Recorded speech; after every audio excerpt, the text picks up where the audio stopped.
Hello everyone.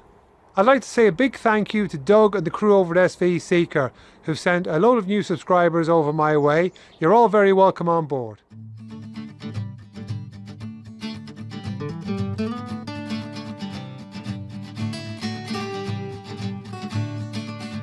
Hello everyone.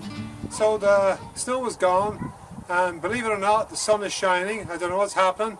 It seems very strange to wake up and see blue skies. It's still very cold. It was -4 last night and it's going to be -3 tonight. But with the bright sunshine and a dry day, and it's very still as well, I've decided to come out here and take off the cover and try and drill out the holes that I intend to fill with epoxy. These are from hardware and stuff left on the boat. I'm not going to get doing them with epoxy today because it's going to be too cold overnight for it to set properly. But if I drill out all the holes, I'll be able to come back at some point in the future when the weather gets milder and warmer overall and really fill those holes with thickened epoxy. So I'm going to do that. Also with the cover off, I get a chance to measure up the front hatch so that I can actually make it. So let's go and do a bit of work.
So these are the kind of things here that I'm drilling out. These are for lifeline poles here, and I have to fix new ones on, but I'm not sure about the positioning, and these ones need to be filled, so I need to clear back to some clean solid fiberglass. And the same with these jib sheet tracks here, or what were jib sheet tracks, but are no longer, they're just the holes left for them. So that hardware was actually gone, that wasn't on the boat when I got it.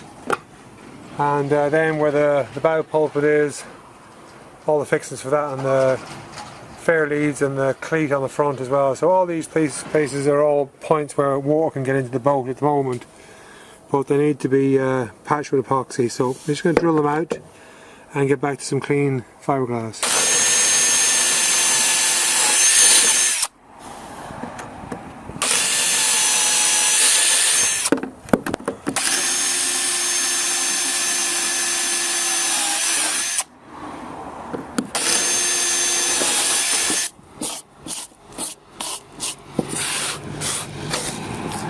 The actual core material is dry. There's no wet in that, which is pretty surprising.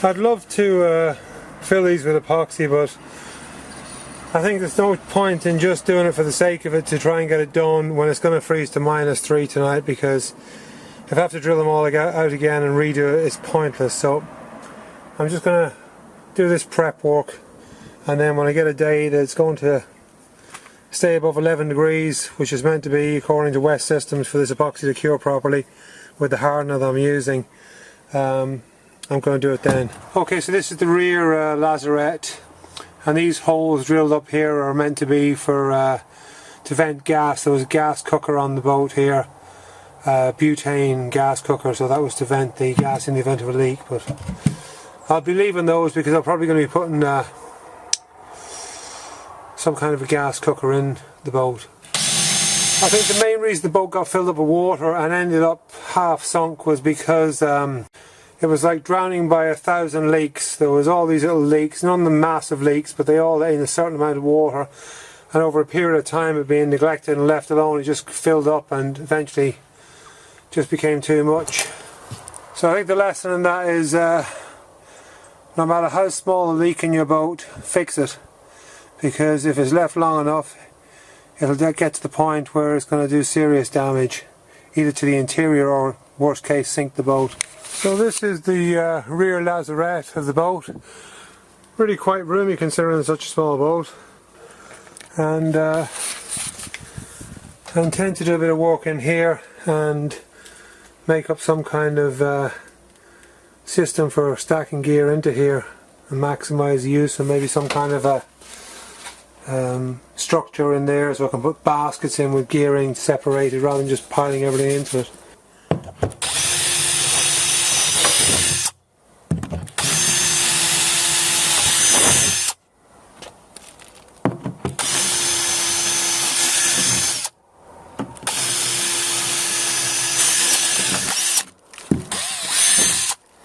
I think I see a bigger drill bit for these ones. There's the hole there, look at that. Filled with silicone. In the stern of the boat, filled with silicone. There's another one. Lovely work. Okay, so I'm going to use this stepped bit to drill these out because they're so big.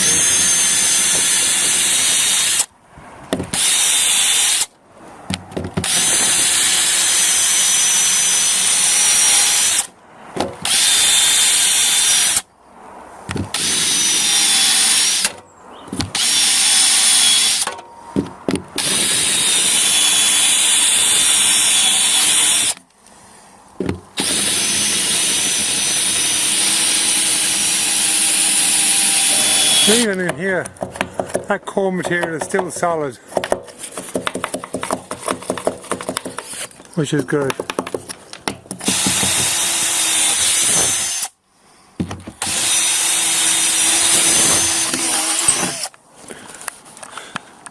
I have absolutely no idea why there were so many holes drilled in that area. Little small holes. But there you go, they'll all have to be filled. And they're all drilled out now to do that. Right, so that's them all drilled out.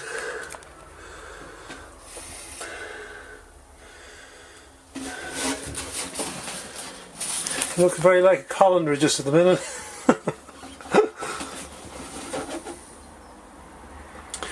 But it's all going to be good when it's going to be all patched up, made nice and new. These are the fixing points for the handrails here that I made, but I drill them out too.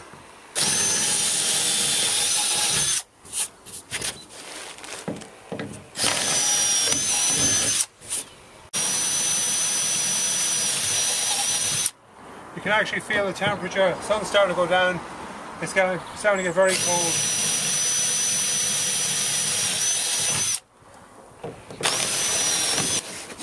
So this was hinged, the original hatch was hinged with this piano hinge on the back of it, but the hatch is on it was just a piece of fiberglass. It's really not a hatch. It's not great at all. So it's raised up here around the edge of it, which is good, so that stops it from more getting into it. What I'm thinking of doing is making up a frame using the Iroko, and then put an open section on top of that, so keep it up off of the cabin top, use this here as a mounting point to fix it through with an outer frame, and then make a top frame that's going to be an opening piece. Now I'm still not decided if I'm going to open it towards the bow or towards the stern. There's arguments for both, but that's not really going to affect anything at this point. I'm just going to get ahead and make up the frame for it. Once I have the outer frame, I don't need anything else. I can work off that to make the opening part. It's just getting this measurement here for this. So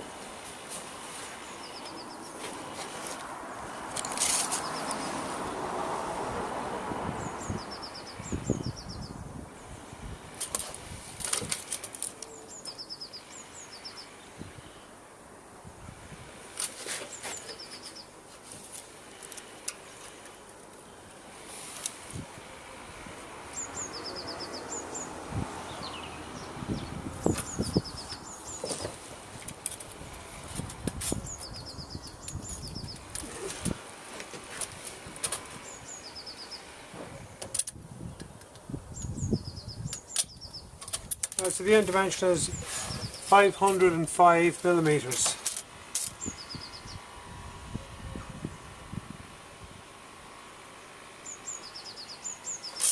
So if I make it that size, it'll just slip down.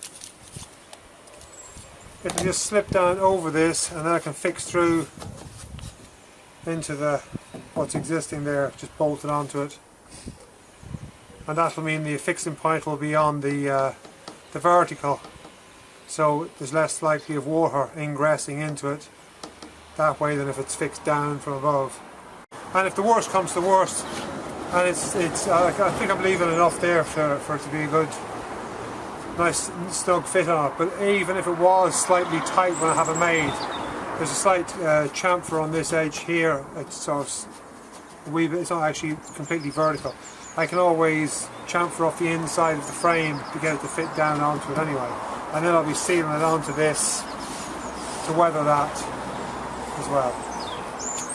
This is the mast step here. It's deck stepped, and it's just like an aluminium piece as far as I can tell, and it's like cast, and it's on a teak pad. I'm going to replace whatever pad I'm going to mount the mast on. I'm going to mount it on a piece of that HDPE plastic, and I'm toying with the idea of making a different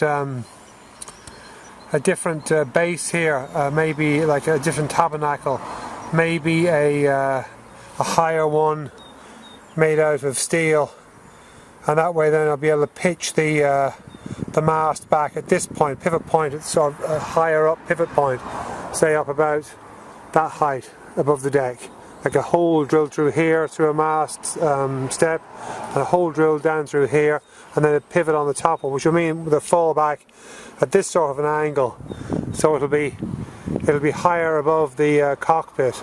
Now the reason for thinking like that is potentially the place where I'm going to use in this boat for the most part is going to be on the inland waterways in here in Ireland, and a lot of them have bridges, so it may be a case that anytime I want to move between lakes and stuff like that, I'm going to have to drop the mast. So having the most efficient way of doing that is probably going to be the most beneficial. This arrangement here would work, but the problem is when the mast pivots back at this angle here, it's going to be a lot lower. It's actually, even when it's at that angle there, it's just about going to clear the companionway hatch that I'm building at the moment. So it would work, but is it going to be as efficient as it could possibly be? The answer to that is probably no.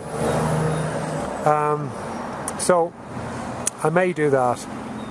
I'm really not decided on it yet, but that's not something that's a major priority just at the moment. There's a whole lot more stuff to be done here which I can get on and do. I often find that when I'm thinking about something, it's actually hard to think about it. When I'm not thinking about something, I come up with solutions to problems I didn't even know I had. Now, the last episode I made these two pieces here. This is the front leading edge, this is the rear edge. And not thinking about this, I came to the realization that there was going to be an issue here just having it just this way, because where the washboards come up, say in that point there, and that piece can run back to the end of that runner just here, because it can't run off that because it comes off it. So I'm going to have to make another piece exactly the same as this one here. It's going to have to be fixed onto the face of this one, so when that one stops at this point here, the other one extends past it. So to mock that up, I'll put the two of them here, bring this one out past there, and then you have that edge sitting over like that. It obviously has to be cut out to be able to run. Now when it comes back to here, there it's going to meet up with the washboard coming up here like this, and then there'll have to be a piece, so the washboard will come up past that point to there, and then there'll have to be a piece coming out this way on its edge over that way to weather this off. So a piece coming out at an angle from the face of this mounted out to cover this edge and deflect water down off of that when it's closed. It'll also mean that the you'll be able to get a locking between the companionway top and the washboard here, some kind of a pin that comes through that could be locked. So that means that I'm going to have to make another one of these, a duplicate of this rear one, to bridge the companionway out over to meet up with the washboards. So you've seen me do one of these on camera already, so I'm not going to bore you to death by making you sit through watching me do another one. So when I get this finished, I'll come back and continue on. I've made another one now, so I have a piece to go on the back side to bring it out that bit further. So that's the two of them now. Yeah, this is the original one, this one here. So, the two of them, side by side. So this one's going to go on the inside, the original on the outside, and that's it. Take it out.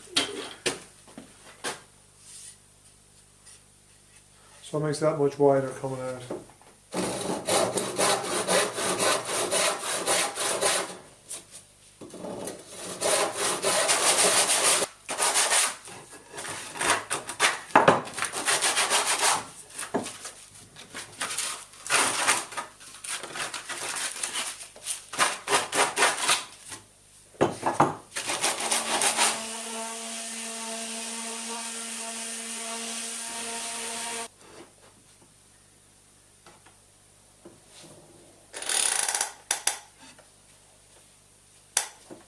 Okay, so that brings us to the end of another episode. If you've enjoyed watching this video, please remember to give me a thumbs up.